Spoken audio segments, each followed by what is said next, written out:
Hello hello, bienvenue dans cette nouvelle version Diag. Il s'agit de la version 0998 et c'est un update de contenu. Donc on a une tonne de nouveaux pions qui sont arrivés et puis deux nouveaux thèmes que je vous présenterai un petit peu plus tard dans la vidéo.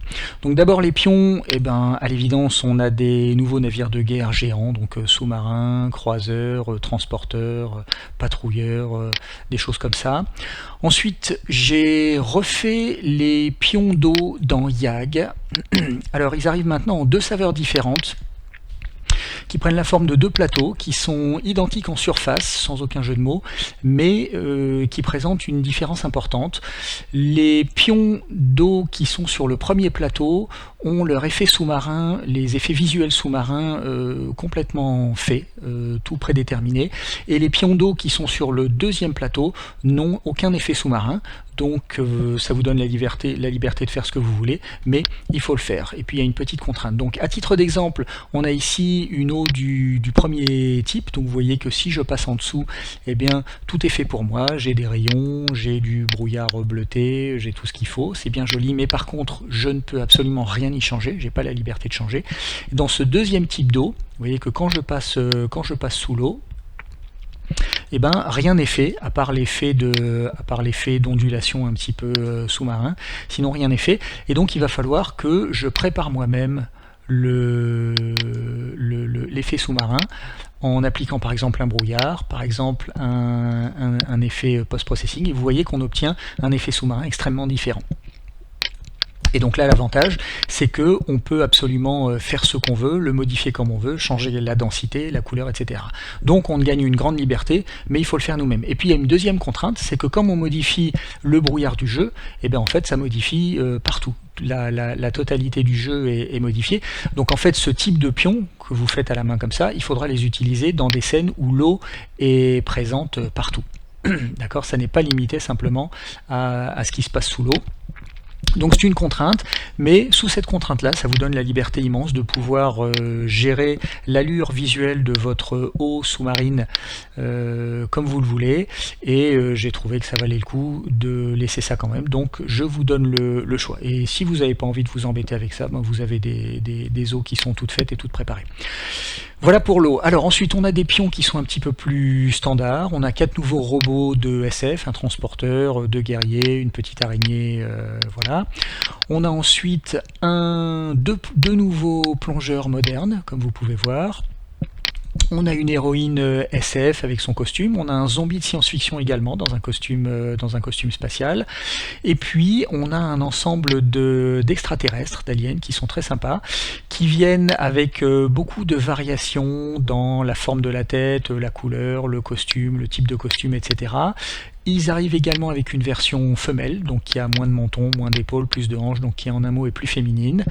Voilà, on en a pas mal. Vous voyez quand je dis qu'il y a quelques variations. Où sont-ils? C'est ce plateau-là.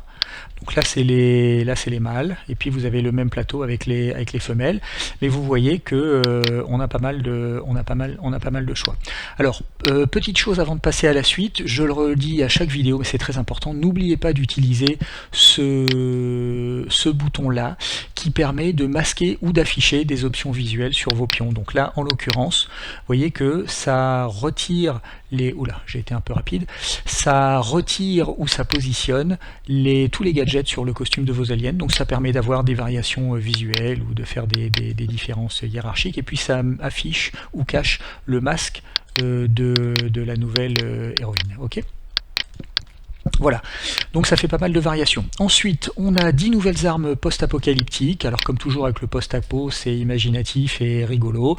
Chaque arme vient avec une variation propre et ensanglantée. Et puis on a également un nouveau fusil post-apocalyptique qui est très détaillé, qui est vraiment magnifique. Ensuite, on quitte le monde moderne pour revenir vers le médiéval avec un nouveau guerrier mongol qui est très très beau. On a un nouveau troll également, alors il est tellement beau, je résiste pas au plaisir de vous faire voir vite fait ses animations. Regardez comme il attaque, il est super, puis alors quand il meurt il est magnifique aussi. Voilà, il vient en deux variations, la massue sur l'épaule ou qui traîne derrière. On a un guerrier grenouille ou crapaud qui existe en version bipède ou à quatre pattes ou quadrupède. Et puis là encore, n'oubliez pas d'utiliser l'option ici qui permet d'afficher ou de masquer son armure pour lui donner une allure plus civilisée ou plus sauvage en fonction de votre besoin. On a un nouveau squelette ici que j'aime beaucoup parce qu'il a la mâchoire qui pendouille et comme il a des animations un petit peu de mort-vivant, on dirait un squelette un peu dépressif, donc il est marrant. Quand il attaque, on dirait que son épée est trop lourde pour lui. Il est très sympathique. Ensuite, on a un nouveau démon mutant absolument dégoûtant, mais bon, techniquement à sa façon il est très beau, mais il est évidemment complètement répugnant. Et puis on a un nouveau monstre qui est tout à fait original, constitué de brindilles, une forme humanoïde faite de brindilles, donc ça pourrait être utilisé pour un esprit ou un démon de la forêt ou des bois, voilà, donc c'est sympa comme tout. Ensuite, au niveau des pions, on a un ensemble de cristaux magiques qui arrive avec pas mal de variations. Donc là on en a un plateau complet, je ne vais pas tout vous faire voir, mais voilà, ils arrivent avec beaucoup de variations et ils seront super pour donner une ambiance magique à n'importe quelle scène qui le requiert. Ensuite on a une immense variété de nouveaux cercles magiques. Donc vous en avez ici un petit échantillon et en fait on en a une cinquantaine ou une soixantaine. Donc vous avez deux plateaux complets de ces nouveaux cercles. Alors vous en avez qui sont très simples avec des trucs un petit peu élémentaires du genre tonnerre, eau, air, feu, les éléments et tout, et puis vous avez des effets beaucoup plus complexes comme celui-ci, très très beau. Donc voilà, donc on en a deux plateaux complets. Ensuite, on a un nouveau plateau complet également ici d'effets spéciaux, d'effets de magie, vous voyez, avec des runes qui s'en dégagent un peu, un portail qui est très très beau, avec dont on peut voir la dimension, la dimension extérieure, donc il est très réussi. Et puis, on termine les pions avec une tonne littéralement de nouvelles runes. Vous voyez qu'elles arrivent avec une grande diversité d'effets visuels. Voilà, et puis en fait on en a 5 plateaux, je vous fais voir ici. On a un plateau avec des runes de type forme diabolique, vous voyez. Et puis ensuite on a 4 alphabets différents, donc c'est les mêmes plateaux avec simplement des alphabets différents, donc des types de runes différents. Donc ici vous en avez un type de rune, vous avez un deuxième alphabet un petit peu plus simple ici, qui pourrait faire des runes peut-être naines, ou peut-être celui-ci serait mieux, encore un autre qui est encore plus simple, et puis un dernier alphabet ici, qui est un peu plus baroque, un peu plus rococo, avec des allures de signes zodiacaux et d'astrologie, donc des formes un petit peu plus complexes que les autres.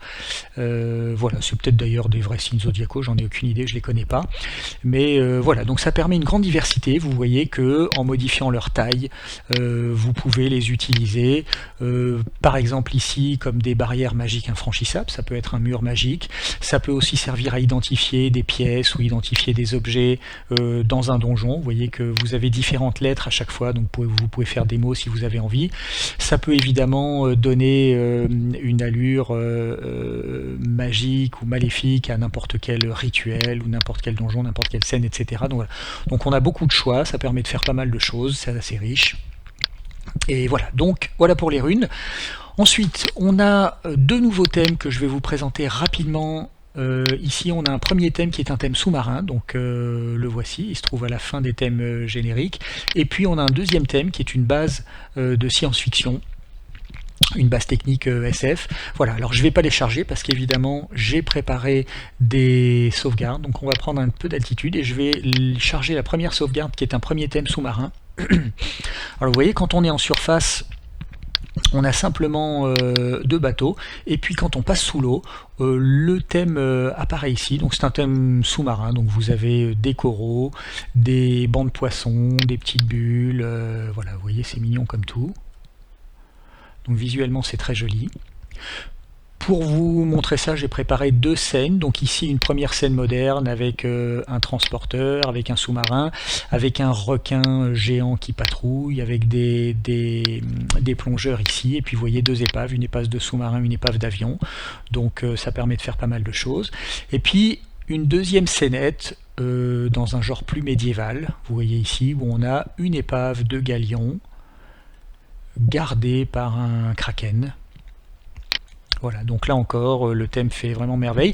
Alors je vous parlais tout à l'heure des thèmes manuels et automatiques, donc celui-là c'est un thème manuel, donc vous voyez que c'est sympathique parce que ça permet en un clic, on peut changer un petit peu l'allure, l'ambiance du thème, et bien sûr et surtout on peut changer la couleur, donc par exemple si on veut quelque chose de plus bleu, de plus sombre, un petit peu bleu, voilà, bleu-violet, ça donne une ambiance complètement différente. On peut partir dans le franchement maléfique avec un océan de sang par exemple, rougeâtre, etc. Voilà, donc ou quelque chose de plus tropical. Vous voyez, avec une mer beaucoup plus claire. Bleu clair, bleu cyan comme ça. Donc voilà, on a vraiment la possibilité de choisir ce qu'on veut, puis bien sûr on peut modifier la densité, les effets, on peut modifier plein de choses. Donc ça donne une grande richesse, mais comme vous le voyez, il faut que l'eau soit partout, puisque ça s'applique partout.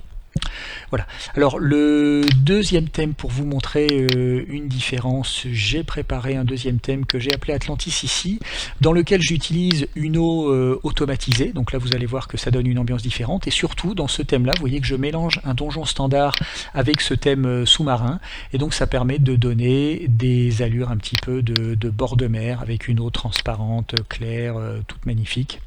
Voilà. Et bien sûr, quand on plonge là-dessous, on a une eau toute faite. Donc vous voyez qu'ici on a des rayons. Donc celle-là elle est toute faite, on ne peut pas la modifier, elle est très jolie mais elle est inchangeable.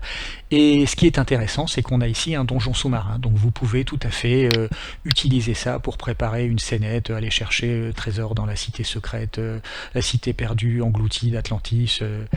Voilà, ça donne pas mal de possibilités de gameplay. Donc ça permet de faire des donjons sous-marins avec toutes les possibilités qui s'en suivent. On termine très rapidement avec la nouvelle base que je vais charger ici. Donc celle-là, je l'ai placée au milieu d'un terrain naturel pour qu'elle soit sur une planète. J'ai modifié le ciel, j'ai rajouté du brouillard, modifié la couleur, rajouté un petit effet. Voilà, donc ça vous donne une idée de ce nouveau thème. Il est constitué de bâtiments géants, vous voyez, c'est des grands bâtiments. Alors ces bâtiments sont intéressants parce qu'ils ont des intérieurs. On peut se promener, alors pas tous, mais certains d'entre eux ont des intérieurs.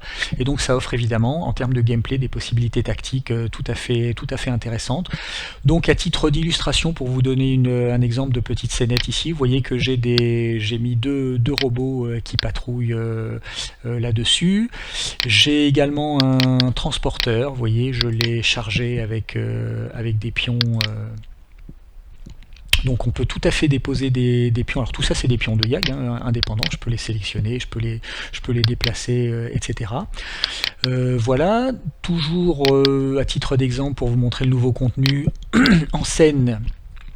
Pardon, on a notre nouvelle héroïne qui est aussi ici aux prises avec quelques zombies. Voilà, donc c'est joli comme tout. Et puis, pour vous montrer l'intérieur des bâtiments, j'ai mis deux aliens qui courent. Et vous voyez qu'ils peuvent courir à l'intérieur comme à l'extérieur des bâtiments. Ça se passe très bien. Celui-ci va rentrer là dans le bâtiment. On va le regarder. Hop.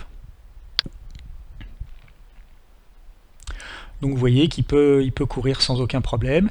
Et puis voilà, celui-là vous voyez qu'il est ici sous le bâtiment, il va passer au-dessus et tout. Donc en gros, on peut passer sous les bâtiments quand ils le permettent, on peut se promener sur les toits, on peut rentrer à l'intérieur. Sur les tours, je crois pas que les tours aient d'intérieur, mais on peut se promener sur les grilles ici. Donc on peut vraiment jouer avec la troisième dimension. Et donc c'est un thème qui est assez joli et surtout qui en termes de gameplay offre pas mal de possibilités. Voilà, donc il est assez riche. Voilà, je crois qu'on a fait un petit peu le tour de toutes les nouveautés de cette version. Je vais arrêter la vidéo ici, j'espère qu'elle vous a plu. Si c'est le cas, on se retrouve dans la prochaine. Dans tous les cas, je vous remercie de l'avoir regardé jusqu'au bout. Et puis voilà, et à bientôt, ciao.